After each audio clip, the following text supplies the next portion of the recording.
안녕하세요. 요즘 시드머니 1억은 모아야 본격적인 재테크를 시작해볼 만하다는 이야기들이 많던데요. 저는 사회 초년생 시절 그냥 돈은 안 쓰는 것이다 라고 생각하고 저축을 해 종잣돈 1억을 모은 경험이 있습니다. 그런데 이렇게 하니까 부작용이 있더라고요. 살아가면서 돈을 안 쓰고 살 수가 없는데 돈에 관련된 이슈가 있을 때마다 스트레스가 쌓이고 심지어 돈에 대한 불안까지 생기더라고요. 돈에 대한 이런 불안과 스트레스의 원인은 계획 없이 무조건적인 절약 또는 계획 없는 지출에서 온다는 것을 인지하고 내가 버는 돈의 정확한 금액과 나갈 돈에 대한 계획을 세우게 되었습니다. 돈에 대한 부정적인 감정이나 불안을 잠재우고 결혼 및 출산 과정을 겪으면서도 투자할 수 있는 시드를 모을 수 있었던 근본적인 돈 관리 시스템에 대해 오늘 이야기해 보려고 합니다. 제가 봐왔던 수많은 돈 관리에 실패하는 이유, 그것은 바로 강제성이 없기 때문입니다. 의지가 부족해서 매번 가계부 쓰기에 실패한다거나 돈 관리가 어려웠던 분들이 많았습니다. 저 또한 그랬고요. 저축이라는 것은 장기적인 플랜으로 가져가야 할 일이기 때문에 강제성을 만들어 놓지 않으면 쉽게 포기하게 되는데요. 그렇다면 어떻게 강제성을 만들 수 있을까요? 돈을 관리하는 시스템을 견고하게 만드는 것입니다.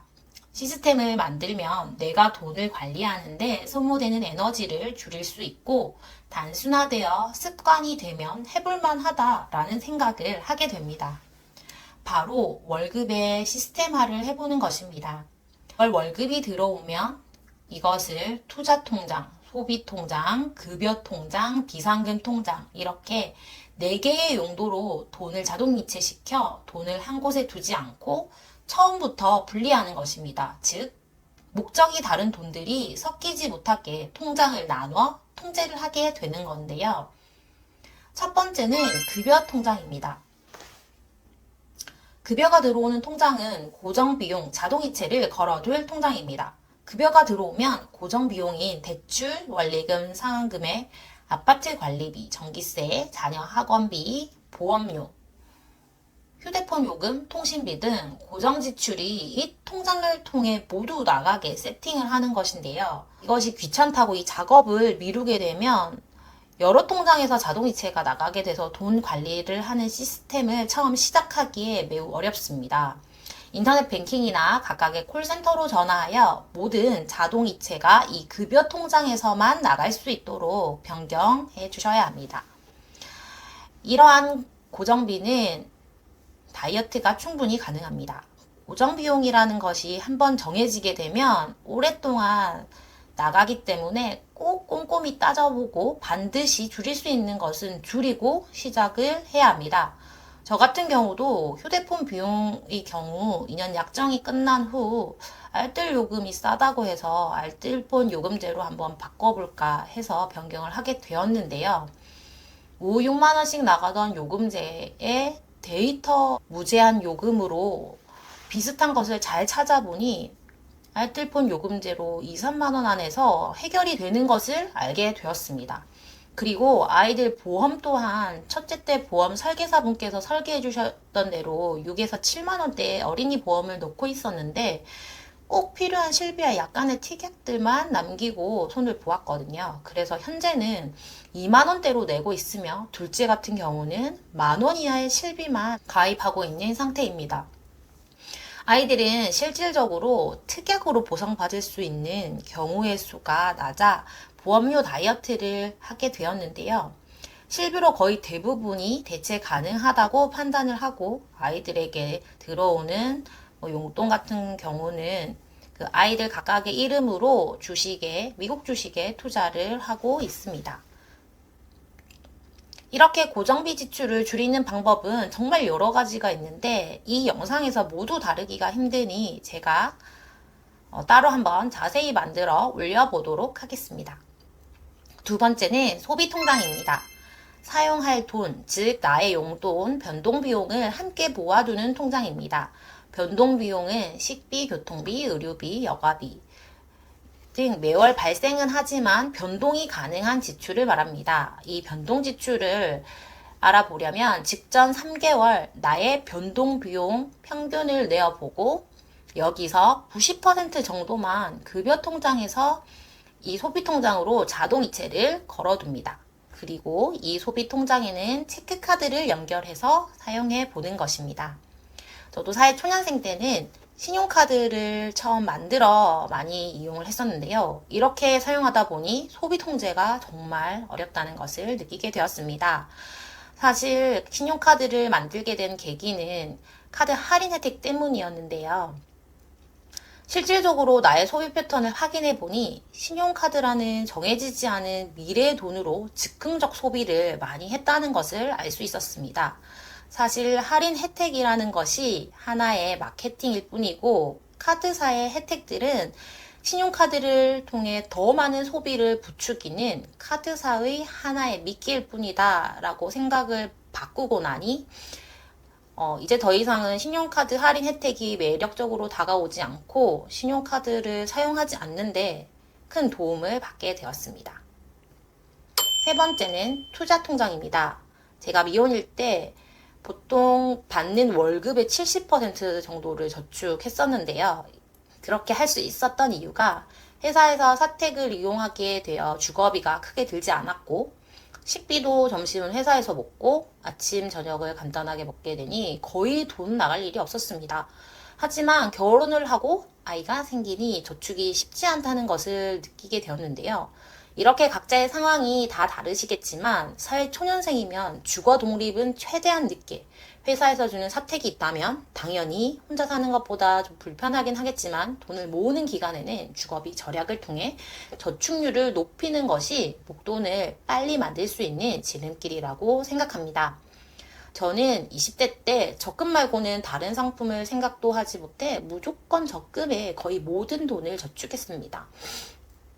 지금은 시대가 많이 바뀌고 고금리 적금을 돈을 모으는 수단으로 활용하며 일부 금액은 ISA 계좌나 연금저축 계좌를 통해 미국 ETF 투자를 해보는 것도 좋은 방법입니다.